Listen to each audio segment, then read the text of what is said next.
In this episode, you're going to meet and actually enter the mind of a convicted fraudster.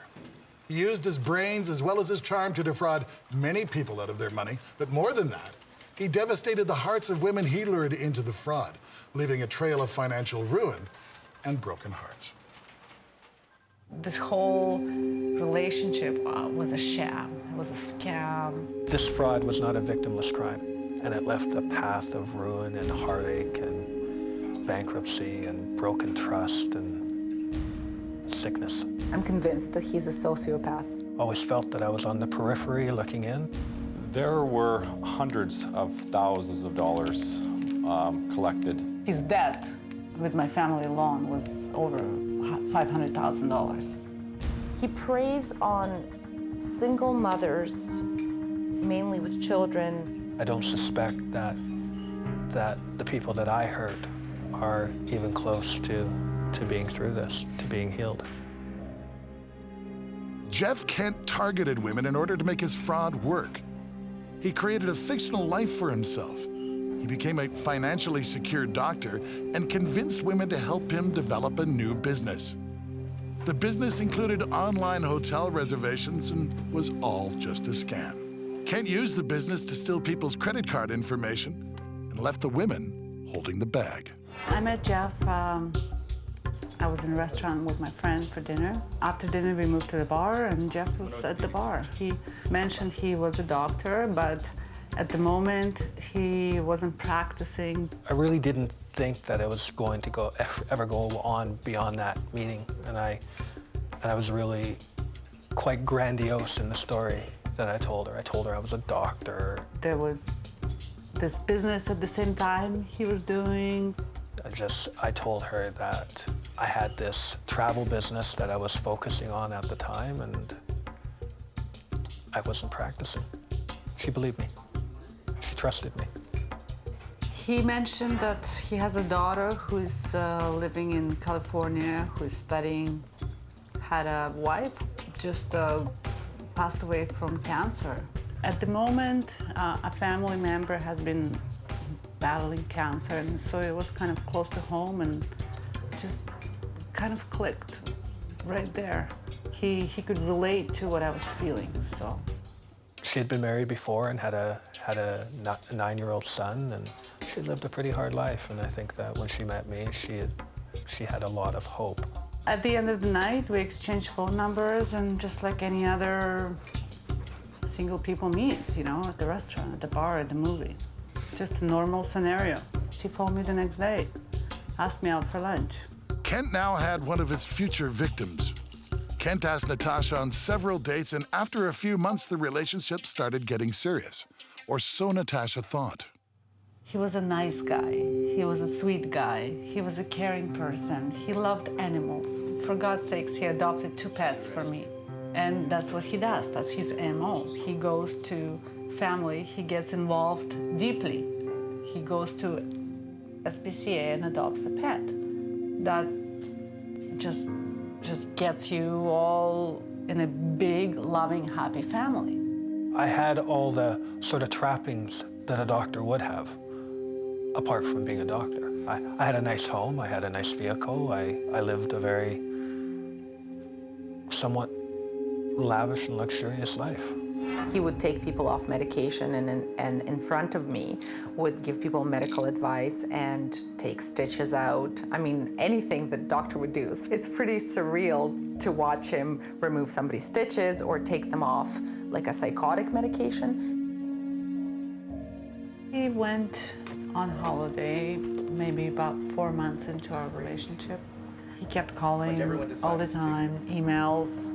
It was like he was there all the time. Say that he would miss me and wants to see me again and can't wait until I get back. When I got back, he literally proposed to me that night. I felt like he was the one, just a great, nice guy, worthy to be a part of my life. Kent and Natasha were married, and soon after, Kent convinced Natasha and her sister to invest in his online hotel reservation business. Romance scams often start through meetings on the internet dating websites or chat rooms. True or false? Well, the answer is true. Romance scammers use dating websites and set up fake profiles in order to attract possible victims for their fraud. The fraudster's intent is to trick the people they meet on these sites out of their money. The business that Jeff Ken operated was an online hotel reservation site. So what he would do is advertise hotels at a discounted rate. So if somebody from anywhere in the world looked at his website, there were hotels that were cheaper than the actual rate being offered by the actual hotel. So clients were naturally attracted to his website and would contact the business and would provide them with their credit card information. Kent set up this fraudulent business and lured Natasha's sister to move across the country to work. Kent tricked the sisters into signing all of the financial documents. Kent needed the sisters' good credit. Because it was my sister, it made it a little easier. It wasn't somebody I met on the street corner who claimed to have a business and was a doctor. And almost immediately he took us around and showed us a couple offices. We picked a location, and he said, now we're gonna have to go and register a few business names. And so we went and we picked like 5. I said, why 5? He said, well, because sometimes, you might want to separate the businesses, so it's better to have several entities than just one. And it was kind of odd because none of the business names that we chose said hotel. He called it a partnership, said it would be a partnership, a 50-50 partnership. However, everything had to be in my name. So all the bank accounts had to be in my name, all the registrations had to be in my name. He had the full control of the accounts. First of all, I didn't understand how merchant services works. If you were to go and start up a business today, you were to start up a similar business today, and you were to apply for merchant services, it would be all based on your good credit, not what you own or whatnot. As long as the people that I was asking to be the owner of the business had good credit, they didn't need to have any type of established equity in their lives. All it is an application which you sign up and put your SIN number and address and a signature, and then you fax it in, and then 5 days later there's a knock on your door and there's a terminal laying at the door. So anybody, theoretically knowing my name and my address and could fake whatever signature and putting my SIN number, could get that terminal and Bob's your uncle. Obviously you need accounts to go with it, but it's just so easy to get that equipment that it was unreal. I was in control of the accounts. I kept control of it. I was a doctor. I could be trusted. My wife and sister-in-law, they didn't know necessarily what was happening with the business because everyone thought I was a doctor and everyone thought I was an upstanding person. They trusted me and let me control the business and all of its accounts. We were all together. We were all one group, and it was a business that was a legitimate business that was meant to bring a lot of profit and prosperity.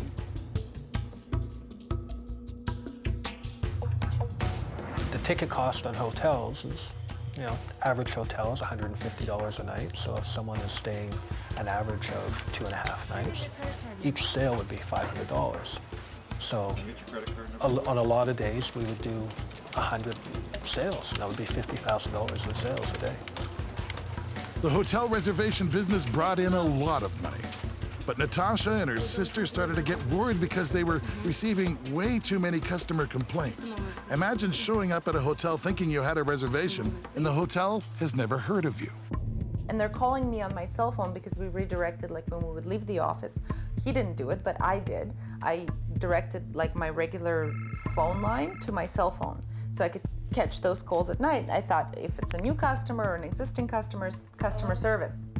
So they would call me, right? Time zones are different. 3 o'clock in the morning, I would wake up, freak out, and I'm at the hotel and my reservation isn't there and there's no room at this hotel. And I was terrified because first of all, I thought we've done something wrong and that's not okay because I've been a traveler many times. That's not fun, that's not cool. So what he would do is he would have a database of all these credit cards that he had taken in 4, 5, 8 months of operating a business. And he waited for the very last minute until he knew that would hit the fan. And so in one night or in 2 nights, he would take pull out all of his records and all of his credit card numbers from his files, and it could be hundreds of thousands of dollars valued. And he would ring them all in at once, so process each card. The merchant company the following day would make a deposit. So if he closed the batch off today for $150,000, the following day that merchant company would make a deposit to his account. So what he would do, he would wait until he knew that he's about to skip out or this is it. And so he would take that $100,000, $200,000, $300,000 and bring them at once. And then he knew that that's it for this company, for this business. He'd cash out the money. Though my wife and her sister and brother-in-law were complicit in being involved in the business, they were not part of the online fraud where I would defraud customers of their credit cards. What is a sign that you may have fallen victim to a romance scam? Someone has fallen in love with you very quickly? Your new romantic interest asks you for help financially?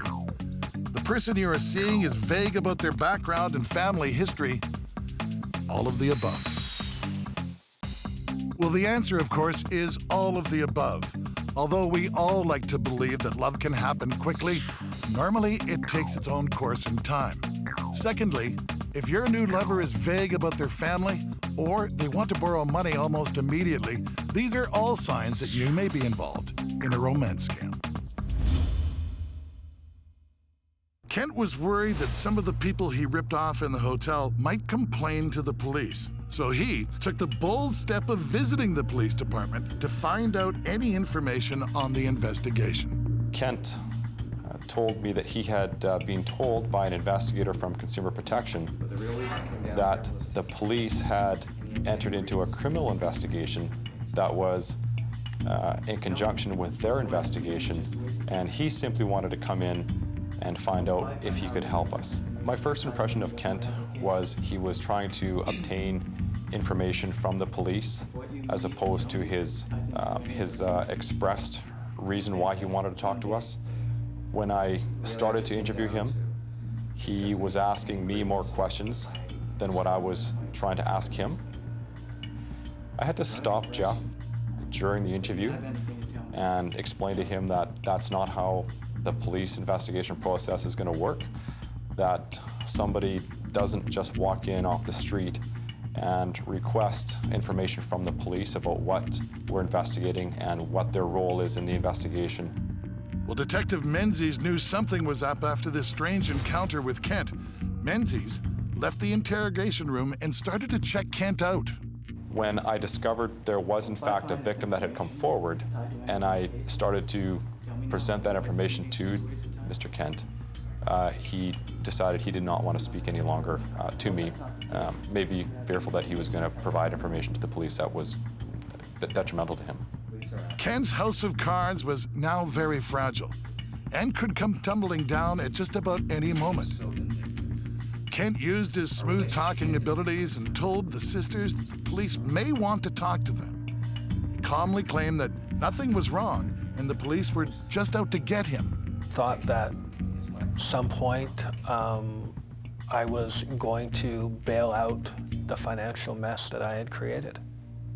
I had no means to do so. And finally, the day came, he ran out of excuses. I was 7 months pregnant, and he just laid it out. Like, everything I am is a lie. Everything I said is a lie. There is no ex-wife who died. There is no child who is living in California. There is no money. There is no doctor. There is no nothing. I'm just a fake, and I'm a loser. But open this door, I want to get out. I need to go. I knew it was a reality. I knew I'm standing on my feet. I just knew that I have to keep him in this apartment until the police show up. This guy is a crook, and he wants to run away from just taking away from me so much, and he just wants to disappear into a thin air. And that's when I didn't let him go, because I couldn't let guard of the door.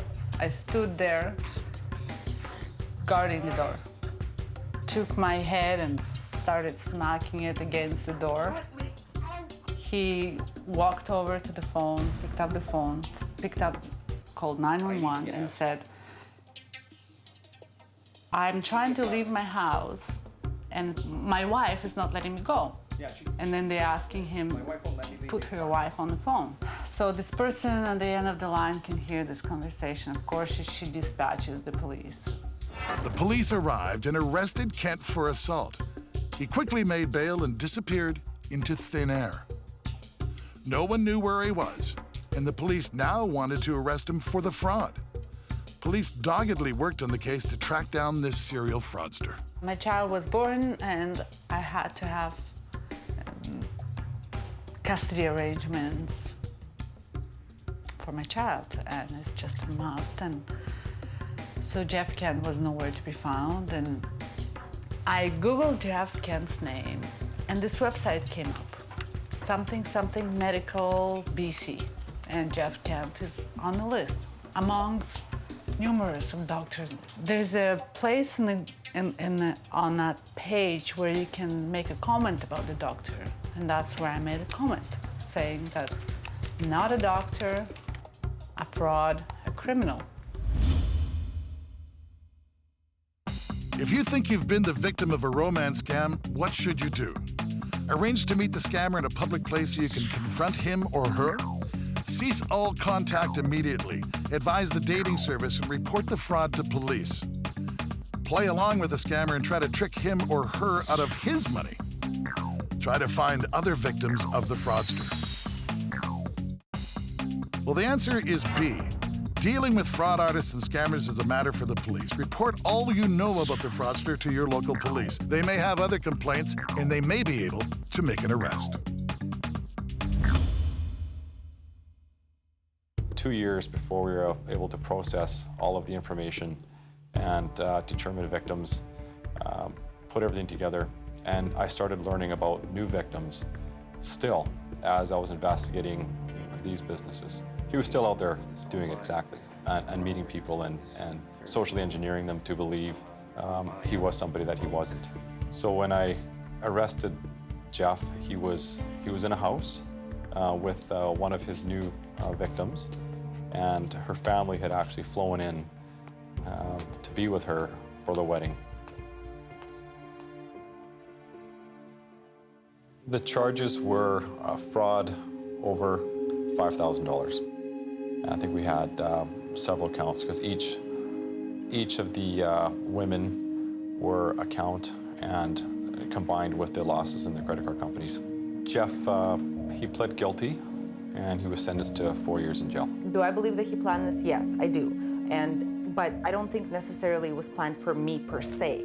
The plan was an existent plan. He works in a plan. He just changed the characters and the names and the last names, but it's a system that works for him. You gotta really look into everything. You have to get to know their family and their friends and just really look into everything. There are many Jeff Kents out there. I think we're all capable of doing anything that we've already done once. I think that if the circumstances were to line up again, if I was to end up in the exact same position that I was back then, I think I'm absolutely capable of doing it again.